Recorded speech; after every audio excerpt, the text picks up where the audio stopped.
If there are battles Malawi is yet to register progress on, then forestry depletion is one such fierce fight to conquer, for the larger population continues to depend upon forestry for source of energy.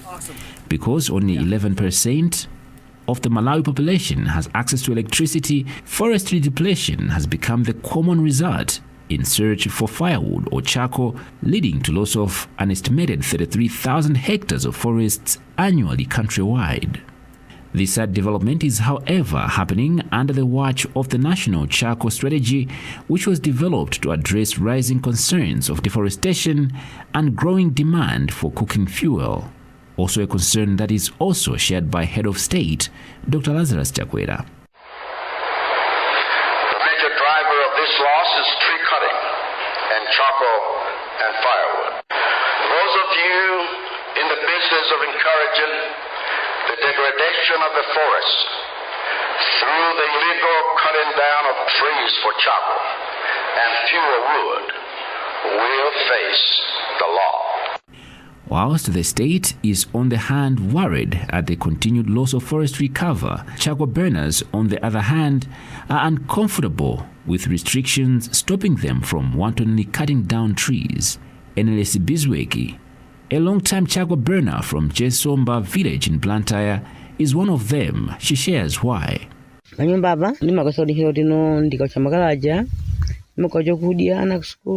manage to feed my family and provide for their needs through the charcoal business.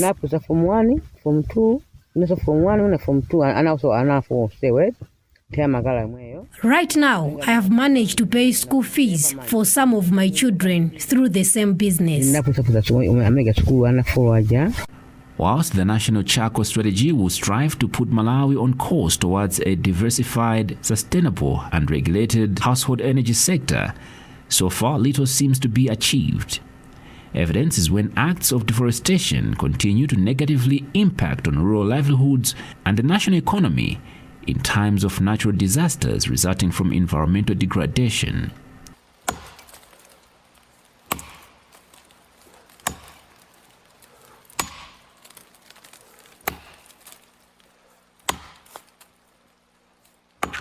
This story, however, isn't just about a problem. On the other hand, there are solutions as being suggested by Nancy Tembo, Minister of Forestry, on the role of traditional leaders in restoring forest cover in the country. In every area of this country, there is a traditional leader, and there's forests, there's mountains, and in those are people who require fuel energy for livelihoods, but also for domestic use.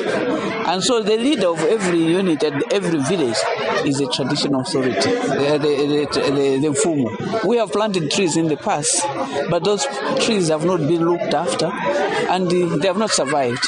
What we are calling upon is the head of every village to take responsibility, to champion the tree planting. So that once we've planted the trees, there's somebody who is taking charge, ensuring that these trees that have been planted are looked after. And we're asking for various ways in which we can grow the village food lots. For instance, if a baby has been born, let's commemorate that by planting a tree.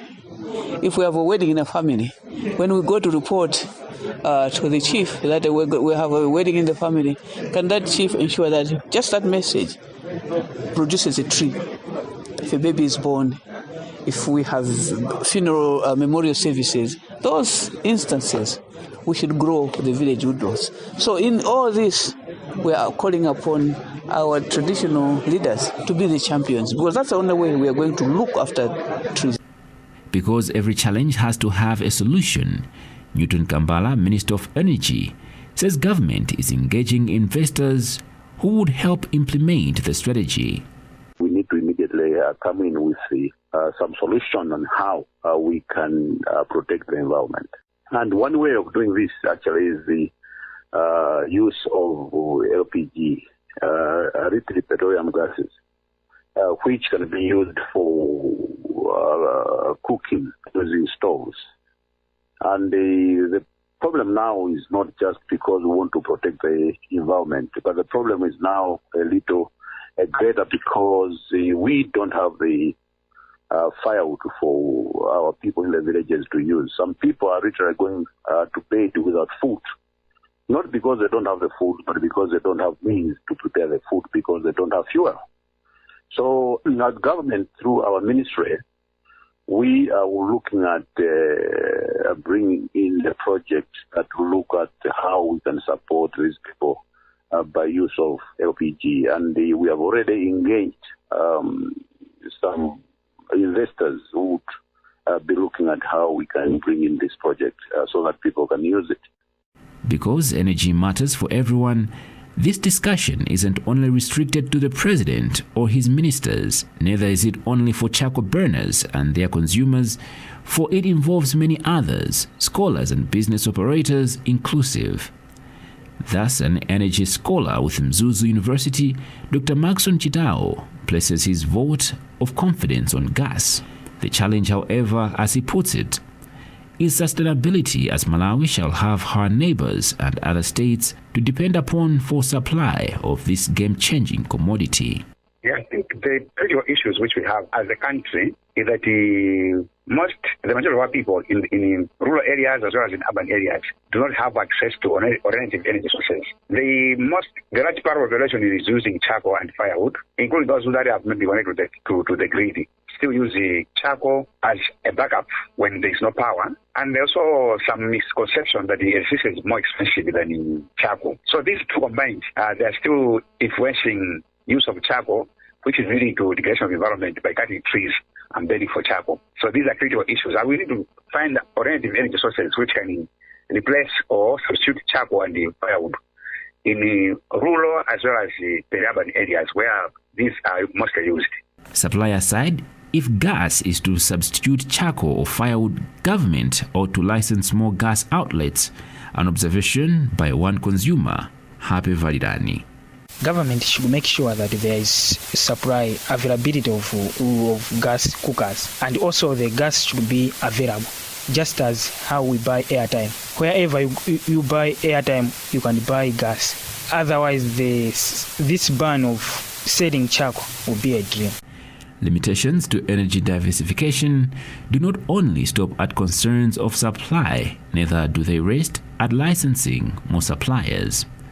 A local gas retailer, Mark Wheeler, managing partner for Gasman, thinks besides removing value-added tax on gas, government also has to consider slashing the price of gas. I think government needs to really sit down and communicate with all the people that are involved in the gas industry at the moment to see how they can best assist them to help promote the future of LPG usage in Malawi.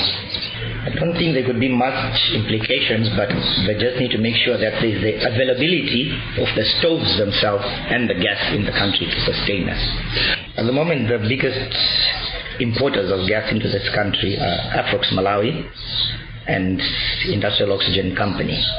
Those are the two that I know of. Afrox has a branch both here in Blantyre and then in Lilongwe as well. IOCL is based in Lilongwe. If those two have to run short of gas, that means there will be a shortage of gas, basically countrywide. But Dr. Chikalipo disagrees. He feels gas is already cheaper as compared to charcoal. Yeah, the capacity, we could say the capacity is there in terms of with policies which are available to bring in alternative energy sources. However, I think the issue is about the price of the gas is higher than what most people can afford. So that's reason number one. Number two, there is general fear that if you use gas, you may burn your house. This is the general fear which is in the public, which requires civic education as well as the training, basic training on the safety of how to use the gas stoves. So these two combined also, they are leading up to low penetration of gas on the market. The price of the gas as well as the misconception. So that has derailed the progress of penetration of gas in the country. If we use proper civic education, that gas can be used safely, which is happening in other countries like Zimbabwe, which is like Malawi, with the same demographic, and as well as the level of penetration of the gas can be improved in that way. Back to Jesomba, another Blantyre resident, Hassan Issa, concurs with Chikalipo on the convenience on a gas cooker compared to charcoal.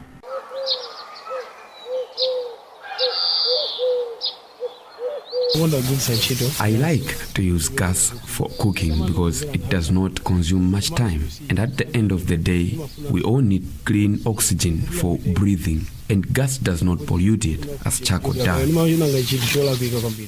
In a country where firewood and charcoal have for generations been the utmost household energy sources, finding sustainable alternatives like gas should be a tough call for government. Nevertheless, Kambala, the energy minister, makes a commitment, saying no single stakeholder, not even charcoal burners nor environmental campaigners, will be left out in identifying solutions to the problem. No, we will not leave them. We will not leave anybody behind. Even those people who have their livelihood on burning of trees for charcoal as a business, we actually including them by making sure that we would also, as we do the LPG, we are also bringing in a project for making of briquettes, which can replace charcoal. And we are targeting these people to actually be the ones doing the protection of the briquettes and supplying to people who are using charcoal now. And also you need to know that the moment we bring in LPGs, most of these people will be freed for economic activities instead of spending lots of time in the bush burning trees for charcoal. Whilst every journey will start with a single step, if authorities and stakeholders are serious about forestry preservation, it is time to get more practical on alternative sources of energy than rhetorical.